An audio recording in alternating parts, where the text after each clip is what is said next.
주님을 바꾸지 않으리. 오늘이 정말 가을의 정취를 물씬 느낄 수 있는 이 거룩한 주의 날에 예배 자리에 나오신 여러분에게 여러분의 삶의 풍성한 은혜와 복이 함께 하시기를 바랍니다. 어제 오늘 날씨가 너무 좋았습니다. 아마도 하나님께서 꽤 쌀쌀했던 날씨였는데 우리 홈커밍데이 잘 하라고 따뜻한 은혜를 주셔서 어제 오늘 이렇게 잘 지낸 것 같습니다. 또 내일 모레부터 추워져서 목요일쯤에는 0도까지 떨어진다고 하니까 또 꽤 쌀쌀한 날씨가 될 것 같습니다. 이미 설악산에는 눈이 왔다고 하지요. 단풍을 보러 갔다가 눈을 보고 왔다는 분들이 있습니다. 또 우리 지역에도 이미 1도까지 떨어지면서 서늘한 그런 시간들을 보냈고 찬 이슬과 찬서리를 맞은 적도 있습니다. 제가 군에서 복무할 때 힘들었던 것 가운데 하나는 뭐냐면 이렇게 쌀쌀한 날씨에 밤에 야간 매복을 하면서 찬소리를 그대로 받아내야 했던 그 정말 어깨가 시리고 막 이렇게 온몸이 시려지는 그때 그 경험을 잊을 수가 없습니다. 그 한계를 온몸으로 받아내야 된다는 것이 어려운 것 같습니다. 찬소리가 이렇게 쫙 내리게 되면 단풍이 아직도 활짝 펴지 못했는데 이 단풍이 말라버리고요. 고구마를 아직 캐지 못한 분들은 고구마 순이 쫙 말라버리고 이제 이렇게 되는 것이죠.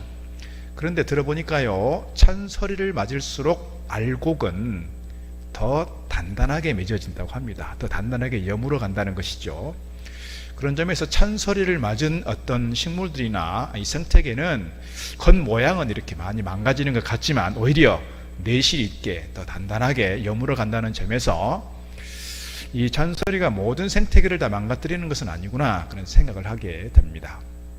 오늘 우리의 삶이 어쩌면 찬소리를 맞은 것 같은 그런 고난찬 인생 가운데 있을지라도 오늘 우리의 심령이 새로워지고 우리 영혼이 더 단단해지면서 더 어려운 시간들을 잘 이겨낼 수 있고 더 좋은 결실들로 나아가는 저 여러분 되기를 주의 이름으로 축복합니다.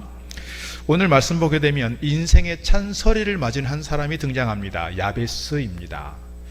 오늘 말씀 보니까 야베스는 어떤 사람이냐? 존귀한 사람이라고 그랬는데요, 역대상하는 이 역대상하를 기록한 분들을 보통 역대사가들이라고 말합니다. 역대를 기록하는, 우리로 말하면 예전에 이조실록, 왕조실록 이런 걸 쓴 사람들인 거죠. 이 역대사가를 쓴 분들이 아담 때부터 쭉 이름들을 기록해 나가다가 지금 누구 앞에 멈춰섰냐면 야베스라는 이름 앞에 멈춰선 겁니다. 왜 그랬을까 생각해 보면 이 역대기를 기록하고 있는 사가들의 그 마음속에 이 야베스는 그냥 넘어갈 수 없는 뭔가 그들에게 큰 의미가 있고 뭔가 이렇게 그들에게 중요한 가르침과 깨달음을 주는 사람이었기에 그 사람을 그냥 넘길 수가 없어서 그냥 이름 넣고 하다가 오늘 야베스에 대해서 두 절을, 그것도 꽤 긴 절을 이렇게 삽입시켜 놓고 있습니다. 오늘 야베스가 어떤 존재이기에 그들에게 이런 의미로 다가왔을까 생각해 보면 오늘 말씀에서 8절 이렇게 기록합니다. 8절 상반절, 야베스는 그의 형제보다 귀중한 자라 그랬습니다. 귀중한 자다, 이것은 존귀한 자다 또는 유력한 자다 이렇게 이해할 수 있습니다. 이스라엘 역사 속에서 모세나 다윗이나 솔로몬이나 엘리야 선지자나 이렇게 큰 역사적인 인물은 아닌 것 같습니다만, 그래서 오늘 우리가 사실은 야베스라는 이름을 한 30-40년 전부터 아마 좀 들어왔던 것 같습니다. 오늘 본문을 가지고 야베스의 축복, 야베스의 기도, 야베스의 축복 올림 이런 책들이 무수히 한꺼번에 막 쏟아진 적이 있었습니다. 그때부터 야베스라는 이름에 우리가 귀를 기울였던 것 같아요. 그런데 이미 역대기를 기록하고 있는 그 사가들의 눈에는 다른 사람도 물론 소중하지만 솔로몬, 다윗 한 번 언급하고 넘어가는 거예요. 그런데 오늘 야베스는 특별한 의미가 있다, 이런 이야기입니다. 오늘 본문의 내용을 전후해서 보면 야베스는 어떤 사람이었는가 볼 수 있는데요, 2장 55절에서 이렇게 기록하고 있습니다. 야베스에 살던 서기관 종족 그랬습니다. 그러니까 야베스라고 하는 이름은 큰 마을의 이름인데 누가 사는 마을의 이름이냐? 서기관 종족들이 사는, 오늘 우리로 말하면 뭐 목회자들이나 또는 신학교 교수들이 모여 사는 동네다 그 말입니다. 그런데 한 종족만 사는 것이 아니고 세 종족이 사는 거예요. 디랏 종족과 시므앗 종족과 수갓 종족이 모여 사는 동네였다 그 말입니다. 저도 어렸을 때 보면 이렇게 이 집성촌이 있습니다. 우리 동네도 유동리가 유씨들이 사는 동네라고 해서 유동리잖아요. 집성촌인 것이죠. 한 성씨만 있는 것이 아니라 세 성씨가 큰 마을을 이루고 있는, 그것도 누가? 서기관 종족들이 살고 있는 이 마을의 이름을 야베스라고 했다는 거예요. 우리나라는 이렇게 역사적인 인물들을 이름을 놓고 뭐를 짓냐면요, 도로 이름을 지어요. 세종로 하면 세종대왕 이름을 따서, 율곡로 하면 율곡 이이를 따서, 퇴계로 퇴계 이황의 이름을 따서, 충무로 충무공 이순신을 따서 이렇게 이름을 짓는단 말입니다. 그런데 외국은 보통 보면 이렇게 유명한 정치적 인물들이나 역사적 인물들을 가지고 공항 이름을 자주 짓는 걸 볼 수 있습니다. 프랑스에 가면 드골 공항이 있고요, 뉴욕에 가면 케네디 공항이 있습니다. 또 라과디아 공항도 있죠. 또 휴스턴에 가면 조지 부시 대통령의 이름을 따서 부시 공항이 있습니다. 이 미국만 있는 것이 아니라 세계 여러 곳에 보면 그 도시의 이름을 따기도 하지만 유명한 정치인들을, 또 유명한 역사적 인물들을 가지고 공항 이름을 짓습니다. 오늘 이스라엘 역사 속에서 큰 마을의 이름을 한 사람의 이름으로 땄다는 얘기는 뭐냐면 그들에게 있어서 이 이름이 그만큼 중요한 의미가 있었다 이야기입니다. 그래서 역사학자들은 또는 성사학자들은 오늘 야베스가 아마도 그때 당시에 대율법학자였을 것이라고 해석을 합니다. 오늘 이 야베스가 처했던 이 시대적 상황은 사사시대입니다. 사사시대에 아마도 영적인 암흑기 시대를 지나면서 이스라엘 역사에 있어서 정말 중요한 영적 지도자로서의 역할, 율법을 가르치고 말씀을 공부하고 연구했던 좋은 신학자와 같은 그런 분이 야베스가 아니었을까 싶습니다. 그런데 야베스의 이름이 뭐냐? 야베스의 이름의 뜻은 고통입니다. 여러분 한번 생각을 해보세요. 저희 아버지가 저 이름을 지었는데요, 저희 이름을 김고통 이렇게 지었다고 하면 이게 얼마나 참 우스운 이름입니까? 저주스러운 이름이잖아요. 또는 뭐 누구를 뭐 이고난 이렇게 지었다고 하면, 또 박시련 이렇게 지었다고 하면 이게 얼마나 그 인생 힘들겠어요. 근데 오늘 보니까 그의 어머니가 그의 이름을 이렇게 지었다 그 말입니다. 그의 어머니가 이렇게 이름을 지었다. 근데 보면 그런 만한 이유가 있다 이렇게 볼 수 있습니다. 그럴 만한 이유가 있다. 다 이름들이 기록된, 또 이름들이 지어진 배경들이 있다고 볼 수 있죠. 저는 어제 이렇게 홈커밍데이를 지나면서 우리 교회에 이렇게 초청되어서 오신 분들이 약 90여 명 이렇게 오셨습니다. 목사님들도 여러분 오셨고, 또 우리 교회 신앙생활 하셨던 집사님, 장로님들, 또 제가 평소에 알지 못하던 그런 옛 어르신들도 많이 오셔서 이렇게 얘기를 나누고 했는데, 그분들이 우리 교회 역사, 이제 내년 4월 달쯤이면 우리 교회 70년사가 기록될 거예요. 이렇게 발행이 될 거예요. 그러면 다 하나씩 드릴 텐데, 그 70년사에 한 분 한 분의 이름들이 다 기록됐을 것이라고 생각합니다. 또 지금 여기 앉아 계신 여러분 모두도 사실은 뭐 재직들이라든지 교사로 봉사한다든지 사장들로 봉사한다든지 다 이렇게 이름들이 기록될 겁니다.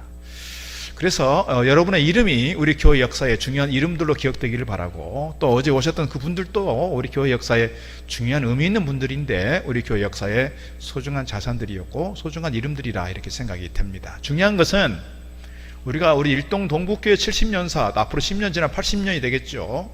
80년 100년사의 이름을 기록한 것만이 아니라 우리가 정말 중요한 이름이 기록될 곳이 있다라고 본다면 그것은 곧 하나님 나라가 아니겠는가 싶습니다. 오늘 우리 후손들이 우리를 기억해 줄 수도 있습니다.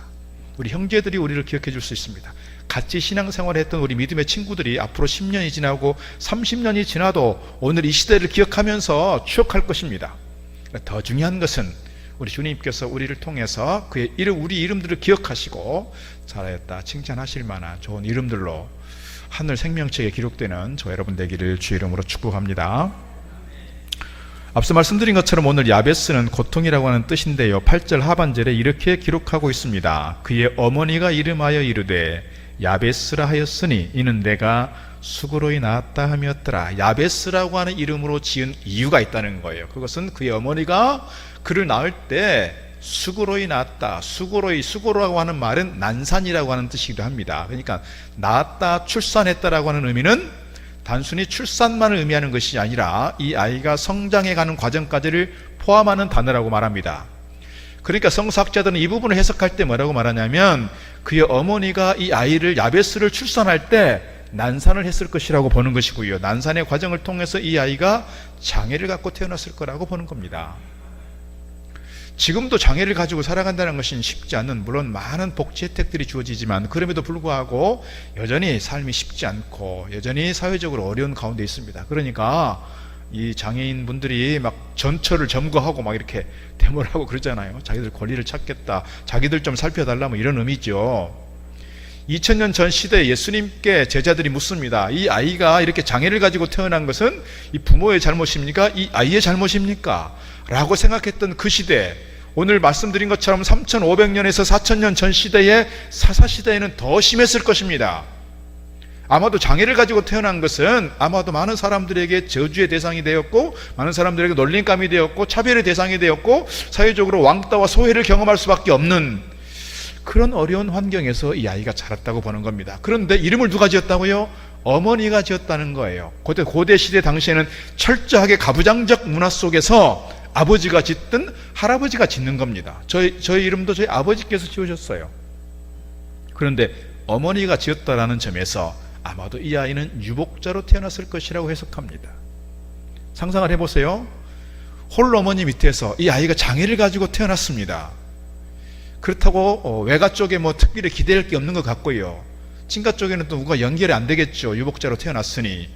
그러니 얼마나 힘들게 살겠습니까? 당연히 사회적인 차별만이 아니라 가난의 굴레 속에서 아마도 어려운 인생을 보냈을 것입니다. 그랬던 그가 어떻게 대율법학자가 될 수 있었고, 어떻게 이스라엘 역사의 큰 인물로 기록될 수 있었을까? 오늘 이것을 우리에게 가르쳐 주는 거예요. 그 비결은 뭐냐? 기도에 있다고 말합니다. 기도. 여러분, 그 사도행전 2장에 보면, 사도행전 2장 1절에서 이 사도들이, 제자들이 함께 모였습니다. 모였더니 어떤 일이 일어났어요? 급하고 강한 바람 같은 소리가 있었고 성령의 권능이 임하게 되었고 그들 가운데 놀라운 기적의 역사가, 성령의 역사가 나타났습니다. 그들이 모여서 뭐 했을까요? 열심히 기도했을 거예요. 모여서 뭐 했을까요? 예배했을 거예요. 말씀 가지고 부흥했을 거예요. 그런데 성경은 그들이 기도를 했다, 부흥회를 했다, 예배했다, 여기에 초점을 두지 않아요. 뭐에 초점을 뒀어요? 모였다에 초점을 두는 거예요. 그 두려움과 공포 속에 있었던 그때 당시 상황 속에서 예수님의 제자들이 120명의 사람들이 큰 다락방에 함께 모여서 그들이 예배했고 기도했을 것입니다. 그런데 예배하고 기도하고 찬송 부르며 그거에 대해서 관심 갖는 것이 아니라 그들이 모인 것 자체에 대해서 관심을 갖는 거예요. 그래서 모였더니 급하고 강한 바람 같은 성령의 역사가 나타났습니다. 오늘 지금 야베스에 있어서 그의 인생이 이렇게 찬설이 맞은 것 같은, 된설이 맞은 것 같은 고난과 역경과 고통의 시간들을 보내야 했던 그 야베스의 인생에서 그가 그렇게 대율법학자가 될 수 있었고 역대 사가들에게 큰 은혜를 끼치고 감동을 주었던 그 이름이 될 수 있었던 것은 그 다른 데 있는 것이 아니라 기도에 있었다라고 보는 거예요. 여러분, 그러면 이렇게 얘기하면 간혹 오해를 하시는 분들이 있습니다. 막 시험을 잘 봐서 좋은 대학도 가야 되고 좋은 성적도 내야 되는데 내가 밤새 기도하고 내가 기도 세게 하면 하나님께서 지혜를 주셔서 기억력도 주시고 성적 좋게 해줄 거야. 그렇게 만약에 오늘 시험인데 어제 밤새도록 교회 와서 기도하고 하나님 성적 잘 받게 해주십시오 하고 가서 시험을 보면 성적이 잘 나올까요? 제가 볼 때 그거는 조금 잘못된 신앙인 것 같습니다. 기도는 기도대로 열심히 하지만 내가 좋은 성적 얻기 위해서 뭐예요? 그만큼 또 노력하고 공부해야 되겠죠. 오늘 이 야베스가 했던 많은 일들이 있을 거예요. 여러분 상상을 해보세요. 대율법학자가 될 수 있었다는 얘기는 그만큼 율법에 대해서 공부를 많이 했고 연구를 많이 했다는 얘기인데요. 저도 어렸을 때 잠깐이지만 서당이라는 걸 다녀봤어요. 서당. 그래서 뭐 추구 이런 걸 배웠어요. 천고 일월명이요 지요 초목생이라 뭐 이런 거 배웠다고요. 그런데 지금부터 약 3,500년 전이라고 생각을 해보세요. 장애를 가지고 있는 아이를 그 서당에서 받아줬을까요? 받아주지 않았을 거예요. 제대로 된 정상적인 사회생활 어려웠을 거예요. 그렇다고 하면 이 아이가 어떻게 했을까요? 아마 어깨너머로 공부했을 거예요. 아마 자기 혼자 공부했을 거예요. 얼마나 공부를 했을까요? 얼마나 깊이 있게 심도 있게 공부했을까요? 그래서 그가 남들이 범접할 수 없는 그 대율법학자가 될 수 있었던 것은 그만큼 그가 노력했을 거예요. 그런데 오늘 성경은 그가 노력했다, 땀 흘렸다, 수고했다, 밤을 새서 공부했다, 이거에 관심 갖지 않아요. 뭐에 관심을 가졌다고요? 기도했다는 거예요. 기도. 오늘 여기에 관심이 있는 겁니다. 여기에. 오늘 10절 말씀 보겠습니다. 10절. 야베스가 이스라엘 하나님께 아뢰어 이르되, 하나님께 기도했다는 겁니다. 뭐라고 기도했느냐? 주께서 내게 복을 주시려거든. 주님, 내가 주님께서 복 주시지 않으면 내 인생 자체가 시련이고 내 인생 자체가 찬설이 맞은 그런 고난의 인생인데 하나님 나를 복 주셔야 되겠습니다. 복의 주인인 하나님께서 나에게 복 주시면 제가 큰 은혜를 입지 않겠습니까? 그런 의미예요.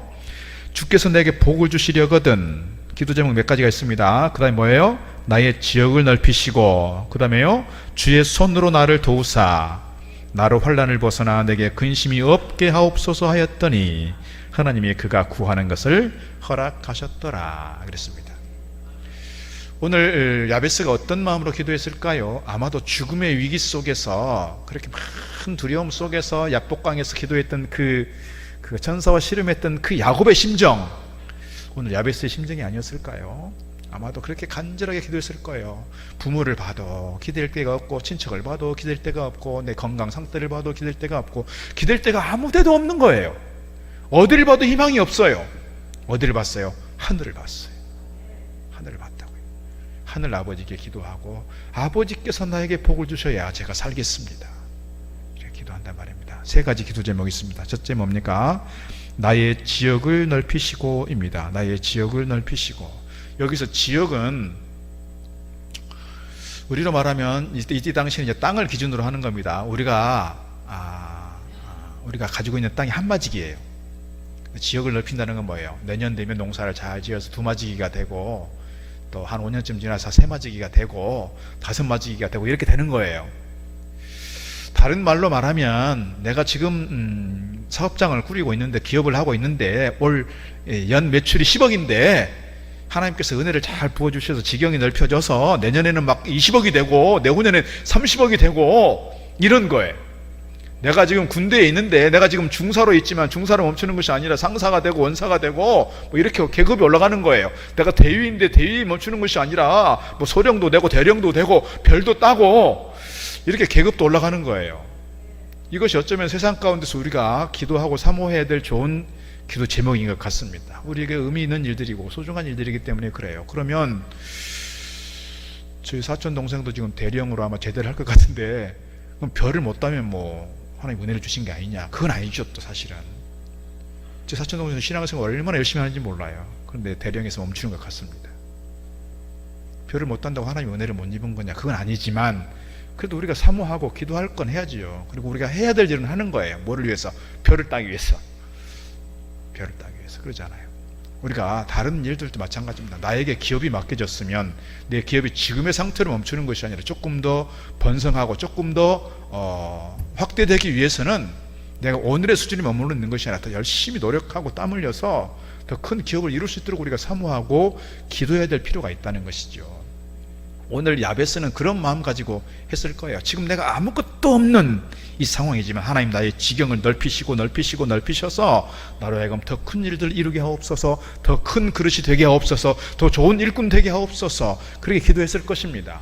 오늘 우리가 사모하고 기도할 것은 그렇게 기업이 커져가고 계급이 높아져가는 것을 위해서 사모하는 것만이 아니라 더 중요한 기도의 제목이 있다면, 하나님 나의 믿음의 그릇이 더 커지게 하옵소서, 내가 주님을 위해서 봉사하고 예배하고 섬기는 이 지경이 넓혀지게 하셔서 하나님 나라 가운데 더 큰 일꾼으로 세워주시고 하나님을 위해서 더 크게 사용될 수 있도록 도와주옵소서, 그렇게 기도해야 할 줄로 믿습니다. 오늘 우리가 지경이 넓혀진다는 것은 바로 그런 이야기일 것입니다. 이사야 54장에서 이렇게 기록합니다. 네 장막터를 넓히며 내 처소의 휘장을 아끼지 말고 널리 펴되 너의 줄을 길게 하며 너의 말뚝을 견고히 할지어다. 이는 뇌가 좌우로 퍼지며 내 자손은 열방을 얻으며 황폐한 성읍들을 사람 살 곳이 되게 할 것임이라. 그렇습니다. 하나님께서 이사야를 통해서 이스라엘 백성들에게 황폐한 땅이 변할 것이다, 너의 지경이 넓혀질 것이다, 말뚝을 견고하게 하라 말씀하고 있습니다. 오늘 우리가 어떤 세상 가운데 살아가면서 얻는 어떤 경제적인 이득만이 아니라 우리가 영적인 지경이 넓혀져서, 믿음의 지경이 넓혀져서 하나님 나라 가운데 더 귀하게 사용되는 저와 여러분 되기를 주의 이름으로 축복합니다. 두 번째 기도는 무엇입니까? 나의 지역을 넓히시고 그 다음에 주의 손으로 나를 도우사입니다. 주의 손으로 나를 도우사. 앞서 말씀드린 것처럼 오늘 야베스는 누구를 찾아봐도 도움 받을 만한 데가 없는 거예요. 도움 받을 만한 데가 없어요. 시편 121편에서 말씀하는 것처럼 내가 산을 향하여 눈을 들리라, 나의 도움이 어디서 올꼬. 그 산은 사실은 예루살렘 시온산이에요. 하나님의 임재 현장, 성전이 있는 그곳을 말하는 거예요. 오늘 우리가 교회에 대해서 사모하는 그런 마음이 있으면 좋겠습니다. 우리가 먼 곳에 살아도 교회 높이 솟아있는 십자가를 보면서, 어떤 분 보니까 십자가를 보면서 날마다 기도한다고 하더라고요. 빨간불 십자가 켜져 있는데 멀리 있지만, 우리 교인도 아니지만 저 십자가를 보면서 제가 기도하고 있습니다, 이런 분 계시더라고요. 물론 자기네 교회는 서울에 있지만 가까운 데는 우리 교회를 보면서 기도한다는 거예요. 우리도 좀 십자가가 불이 켜져 있는데 그런 마음으로 기도하면 좋겠어요. 오늘 내가 예배당에 가서 기도하지는 못하지만 저 십자가를 보면서 주의 전을 사모하는 마음으로 기도합니다. 하나님, 시온산을 향하여 기도하듯, 예루살렘 성전을 향하여 다니엘이 문을 열고 기도하듯 제가 주의 성전을 바라보며 기도합니다. 기도하면 좋겠습니다. 기도할 때 주의 도우심이 여러분 가운데 임할 줄로 믿습니다. 늘 기도하면 좋겠어요. 내 힘으로 뭔가 아무것도 할 수 없을 때 하나님, 난 약합니다. 아무것도 할 수 없습니다. 주님만 기대하고 주님만 의지합니다. 주의 능력의 손으로 나를 도와주옵소서. 주의 능력의 손으로 나를 붙잡아 주옵소서. 그렇게 기도하고 나아갈 때 주의 능력이 여러분 가운데 임하게 될 줄로 믿습니다. 이사야 41장에서 말씀합니다. 두려워하지 말라, 내가 너와 함께함이라. 놀라지 말라, 나는 네 하나님이 됨이라. 내가 너를 굳세게 하리라. 참으로 너를 도와주리라. 참으로 너를 도와주리라. 참으로 나의 의로운 오른손으로 너를 붙들리라. 내가 힘이 없음을 고백하고, 내 약함을 고백하고, 내 부족함을 고백하고 하나님께 내 모든 걸 맡길 때 주의 능력의 손으로 우리를 붙드셔서 우리로 하여금 승리케 하시는 줄로 믿습니다. 이 주의 도우심이 우리 가운데 늘 함께 하시기를 주의 이름으로 축복합니다. 오늘 세 번째 기도는 무엇입니까? 환난을 벗어나 내게 근심이 없게 하옵소서입니다. 어쩌면 이 야베스의 인생 자체가 환난의 인생인 것 같습니다. 고통의 인생입니다. 이름 따라서 가는 거였습니다. 그의 어머니가 그의 이름을 야베스라고 지었던 것은 이 아이가 앞으로 살아갈 것이 뻔히 눈에 보이잖아요. 어떻게 살아갈지 뻔히 눈에 보여요. 우리 부모님들 중에서 자녀들이 장애를 가지고 있는 자녀들을 위해서 기도할 때 이런 기도가 종종 있습니다. 아버지, 제가 저 아이보다 하루만 더 살게 해주십시오.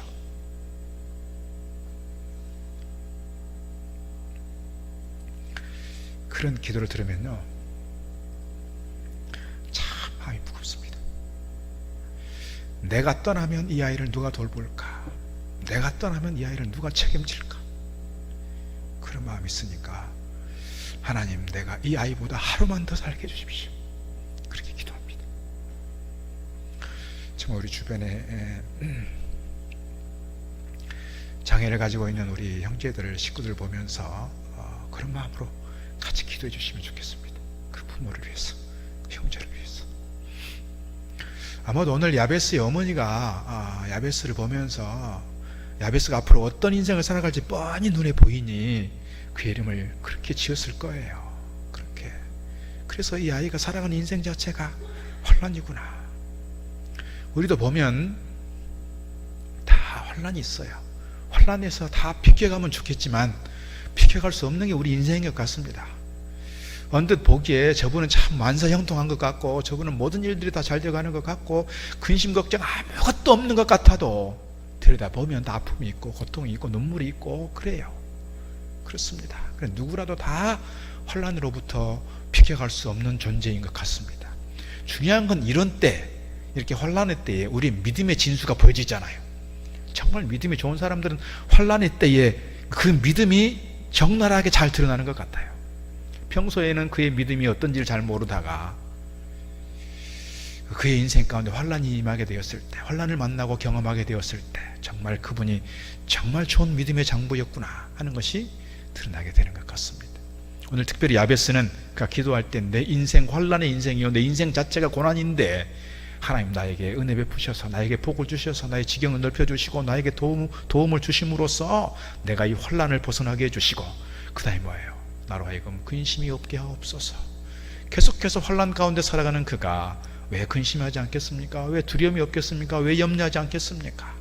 그랬던 저가 하나님께 다 맡기고 하나님께 모든 걸 위탁하고 드러낼 때 하나님께서 그의 마음을 만져주시고 그를 고쳐주시고 그를 치유하시고 그의 마음이 흔들리지 않게 채워주시는 줄로 믿습니다.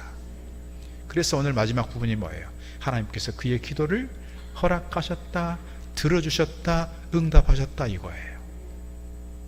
물론 그가 개인적으로 얼마나 노력했을지, 얼마나 밤을 새면서 공부하고 얼마나 그가 수고의 눈물을 흘렸을지 우리가 뻔히 보입니다만, 그러나 더 중요한 것은 영적으로 그가 하나님께 모든 걸 맡기며 기도했다는 데 있습니다. 우리의 인생 우리가 열심히 노력하는 것도 있으나 우리 모든 것 하나님께 맡기고 달려갈 때 하나님께서 우리의 길을 선한 걸음으로 인도해 주실 줄로 믿습니다. 요한복음 16장에서 주님 이렇게 말씀하십니다. 이것을 너희에게 이르는 것은 너희로 내 안에서 평안을 누리게 하려 함이라. 세상에서는 너희가 환난을 당하나 담대하라. 내가 세상을 이겼노라. 여러분, 환난이 너희들에게 없을 것이라고 말하지 않아요. 너희들이 예수를 잘 믿고 너희들이 교회 생활 열심히 하고 너희들이 신앙생활 잘하면 환난이 없을 거야, 환난이 너희를 비켜갈 거야, 이렇게 말씀하시지 않아요. 너희가 환난을 당할 것이야. 그러나 두려워하지 말고 담대하라. 왜? 내가 세상을 이겼기 때문에. 너희들이 나를 믿는다면 내가 이미 세상을 이겨놓은 게임인데 왜 두려워하고 왜 무서워하느냐, 왜 불안해하느냐, 염려하느냐. 염려하지 마라, 걱정하지 마라. 나만 의지해, 나만 의지해. 내가 다 세상을 이겼잖아. 주님께서 그렇게 말씀하고 있는 거예요. 그러니 우리가 힘들고 어려운 일이 있을 때 두려워하고 주저앉아 있는 것이 아니라 내 모든 짐을 다 십자가 아래 내려놓고 주님께 다 맡기고 기도할 때 주님께서 우리의 마음 가운데 평안함을 더하여 주시는 줄로 믿습니다. 심지가 견고한 자를 하나님께서 평강하고 평안하도록 지키시겠다고 말씀하고 있습니다. 믿음의 뿌리를 잘 내리고 있을 때, 내 모든 삶의 문제를 주님께 맡기고 고백할 때 주님께서 우리의 마음을 평안하도록 지켜주시는 줄로 믿습니다. 여러분 가운데 문제가 있고 아픔이 있을 때 두려워하는 것이 아니라 모든 걸 주님께 의지하는 가운데 믿음으로 승리하는 저와 여러분 되기를 주의 이름으로 축복합니다. 리더십의 대가인 존 맥스웰 목사님은 이렇게 말하고 있습니다. 세계를 변화시키는 인물들 수백 명을 연구했더니 그들 가운데 공통점이 있더라. 4가지를 얘기했습니다. 첫째, 인생의 고통을 뚫고 일어선 사람들이라 하는 겁니다. 어린 시절 고난을 당했던 사람들일수록, 그 고통을 이기고 극복했던 사람들일수록 이 사람들이 세계를 변화시키는 주인공들이 되었다. 두 번째, 의미 있는 일에 자신의 인생을 걸고 자기를 바친 사람들이 바로 세계를 변화시키는 사람들이었다는 겁니다. 의미 있는 일이 무엇입니까, 여러분? 우리 인생에 있어서 가장 가치 있는 일이 무엇입니까? 우리가 열의문답에서 말하잖아요. 하나님께서 우리를 이 땅 가운데 보내신 목적이 있다. 하나님을 영화롭게 하고 영원토록 그를 즐거워하는 것이다. 우리에게 주신 최고의 사명이 있어요. 뭐예요? 복음적 사명이에요. 하나님께서 왜 우리를 이 땅 가운데 보내셨는지, 왜 우리를 일동동북교회를 통해서 함께 만나게 하셨고 예배하게 하셨고 섬기게 하셨는지에 대한 본질적 질문 앞에서 주님께서 말씀하시는 거예요. 이곳이 너의 집이야. 이곳이 너의 예배하는 처소야. 이곳이 너의 사명 감당해야 될 자리야.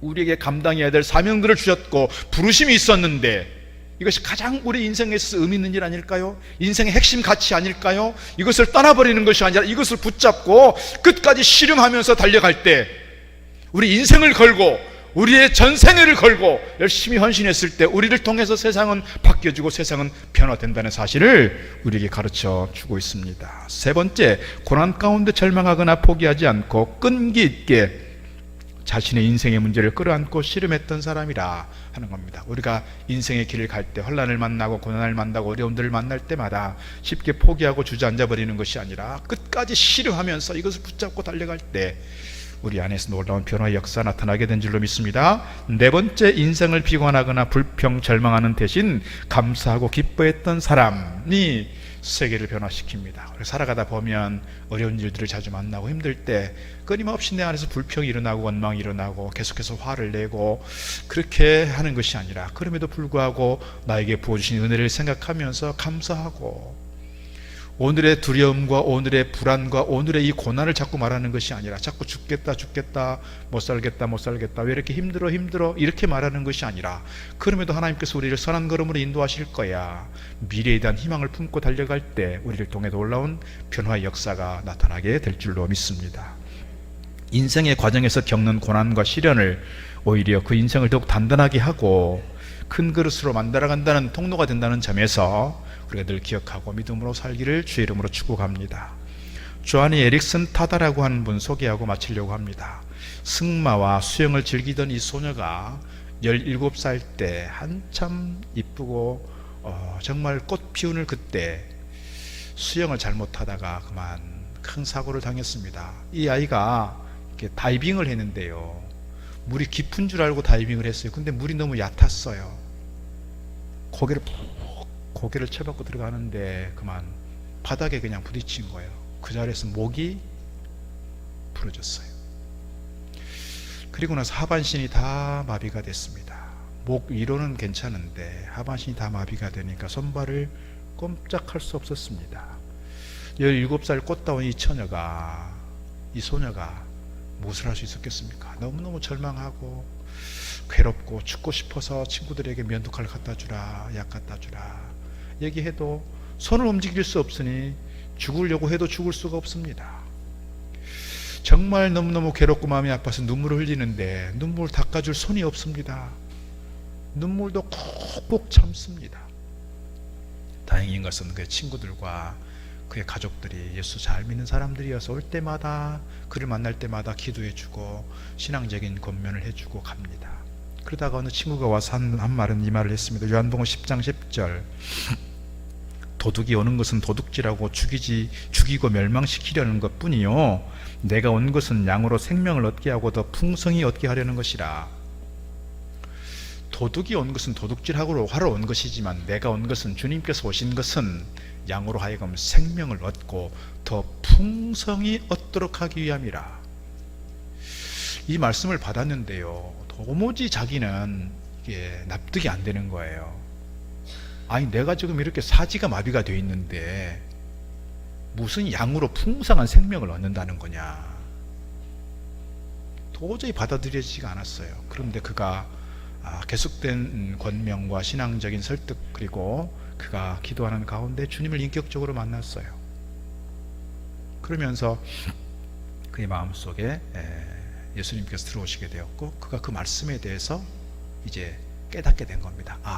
내가 사지가 풀리지는 않았지만, 내가 전신마비로서 꼼짝할 수 없는 상황이지만 이런 기회를 통해서 하나님께서 나에게 주신 은혜가 있구나. 그래서 그때부터 그가 입으로 붓을 붙잡고 입에다가 붓을 물고 그림을 그리기 시작합니다. 사진 한번 보여주시죠. 유명한 화가가 됐습니다. 여러분, 손으로 그려도 그림 그리기 어려운데 입으로 그림을 그리는 겁니다. 그리고 이분이 다니면서 이제 간증하기 시작합니다. 책도 씁니다. 책 한번 보시면 우리나라에도 번역이 됐습니다. 희망노트, 나의 희망은 누구다? 예수님이다. 어쩌면 이 인생이 찬설이 맞고 된설이 맞은 인생입니다. 그가 예수님 만났고 예수님 은혜 속에서 그의 삶이 풍성해지는 것 같지만 그렇다고 이게 사지가 풀리는 건 아니에요. 마비가 풀리는 건 아니라 말입니다. 그럼에도 불구하고 그의 영혼이 달라졌어요. 그의 마음 자체가 달라졌어요. 그의 삶이 달라졌어요. 날마다 죽을 것만 생각했던 저가 살 궁리를 하는 거예요. 어떻게 산다? 내가 주님 말씀 따라 산다. 주님 신 소명 따라 산다. 많은 사람들에게 다니면서 간증합니다. 이렇게 장애를 입고 그래서 장애인 협회를 만들어 자기 이름을 따서 장애인 협회를 만들고 여러 가지 활동을 합니다. 집필 활동합니다. 간증 집회하러 다닙니다. 복음 전도자가 됐습니다. 많은 사람들에게 이렇게 간증하고 있습니다. 이 책에 나오는 책의 서문에 보면 이렇게 기록되어 있습니다. 그림 그리는 일과 가족 그리고 친구들의 도움은 나를 완전히 절망에서 끌어내어 주었습니다. 이 휠체어 인생으로부터 무엇보다도 더 먼저 감사받으셔야 할 분은 하나님이십니다. 하나님은 인생의 참된 의미를 깨닫도록 도와주셨습니다. 지금 생각해보면 전신마비로 인한 내 모든 시련은 바로 하나님의 사랑이 제게 임하신 것임을 확신합니다. 하나님께서는 내 고통 뒤에 이유를 두셨고 그것을 알고 나니 세상은 완전히 달라졌습니다. 또 이렇게 이어서 고백합니다. 만일 내가 장애인이 되지 않았으면 예수를 믿고 하늘나라를 알지 못했을 것인데 내가 이 장애인이 되었기 때문에 예수를 믿고 하늘나라를 알게 되고 그리스도의 복음을 전할 수 있는 놀라운 일을 하게 되었습니다. 그래서 복음 전도자로서, 유명한 강사로서, 집필가로서 장애인들을 위한 인권 단체인 조아니어 친구들이라고 하는 이런 단체를 만들어서 활동을 해 가고 있습니다. 앞서 말씀드린 것처럼 사지가 풀린 건 아닙니다. 제가 아까 말씀드린 것처럼 된소리를 맞고 찬소리를 맞으면 모양은 그렇게 다 말라진단 말입니다. 그러나 알맹이는 더 단단해지는 것처럼 오늘 조아니는 그렇습니다. 모양은 달라지지 않았고 모양은 된소리 맞은 것 같았으나 그 영혼이 단단해지게 되었고, 그래서 그가 장애를 입음으로써 오히려 주님 만나게 되는, 장애를 입음으로써 인생의 사명을 새롭게 깨닫게 되는, 그래서 사명 따라가는 거룩한 인생으로 서게 된 줄로 믿습니다. 오늘 우리의 인생의 과정 속에서 야베스처럼 조아니처럼 된소리 맞은 것 같은 그런 고난의 상황 가운데 있을지라도, 내가 지금 사지가 마비된 것 같아서 아무것도 할 수 없고 꼼짝할 수 없는 상황일지라도 두려워하고 절망 가운데 포기하는 것이 아니라 오늘 야베스처럼 하나님께 간절히 기도하는 가운데 주의 능력을 힘입고 굳센 인생들로, 든든한 인생들로 세워져가는 저와 여러분 되기를 주의 이름으로 축복합니다. 기도하겠습니다. 하나님 감사합니다. 오늘 우리가 야베스와 같은 찬소리를 맞으며 고난의 시간을 지날 수도 있겠지만 주님, 오늘 저희들이 야베스를 따라서 하나님께 모든 걸 맡기며 기도하는 가운데 주의 능력을, 주의 도우심을, 주의 은혜를 힘입고 이 세상을 이기며 우리에게 닥친 이 환난과 시련을 능히 감당해낼 수 있는 신실한 주의 종들로, 큰 믿음의 장부들로 서게 하여 주옵소서. 주님, 우리 부족합니다. 연약합니다. 힘이 없습니다. 주님 도와주시고 은혜를 베풀어 주시옵소서. 복에 복을 더하여 주시옵소서. 우리의 삶의 지경을, 영적인 지경을, 섬김의 지경을 넓혀 주시옵소서. 주의 능력 가운데 우리의 삶이 꽃피게 하시고, 아버지 하나님, 된소리 맞고 잔소리 맞으면서도 하나님 좋은 꽃들이 피어나는 것처럼 우리 인생의 꽃이 피어나 주님께 영광이요 우리의 삶의 큰 보람이요 아버지 하나님께 큰 좋은 이름으로 기억되는 저희들 되도록 축복하여 주옵소서. 예수님 이름으로 기도드리옵나이다. 아멘. 주님을 바꾸지 않으리. 다른 어떤 은혜 구하지 않으리. 오직 주님만이 내 삶의 도움이시니